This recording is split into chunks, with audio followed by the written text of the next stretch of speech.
Richard Morettini taniysizmi? Ichkarida birga tushgan rasmingizni ko'rib qoldim. Biz qadrdon do'stlar edik. Xuddi sen bilan Elena kabi. Lekin Richard menga xiyonat qildi. Biz birga kompaniya ochgan edik. U hamma aksiyalarni mendan tortib oldi. Janob Richard, bu kompaniyani qanday ochganingizni bilib oldim. Siz haqingizda hammasini bilaman. Lekin hozircha jim yuraman. Nika, sen bu yerda nima qilyapsan? Shu yerda ishlayapman, Adrian. Sen oddiy yigitman deganding. Aslida esa Richard Morettining o'g'li ekansan. Nega buni bizga aytmading?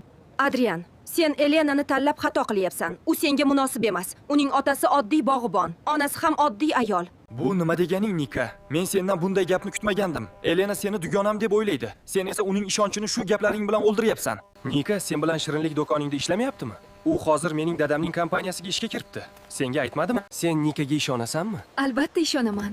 U mening bolalikdagi dugonam-ku. To'g'ri, Nika biroz boshqacha qiz. Lekin men uning yagona yaxshi do'stiman. U bilan hech kim chiqisha olmaydi. Janob Richard, sizga bir gap aytmoqchiman. O'g'lingiz Adrian bir qiz bilan gaplashib yuribdi. U qiz mening dugonam, lekin u siz uchun xavfli bo'lishi mumkin. Nimalar deyapsan? Kim ekan u qiz? Nega men uchun xavfli? Adrian shu yerga kelib ishlash o'rniga gitara chalib yurgani uchun bilardim uni birorta tagi past qizga ilakishib qolishini. Artur degan do'stingiz bo'lganmi? Elena Artur amakining qizi. Agar Adrian bilan Elenaning munosabati jiddiylashsa, tabiiyki sizning siringiz fosh bo'ladi. Sen nega menga buni aytyapsan? Senga nima foyda meni ogohlantirishingdan?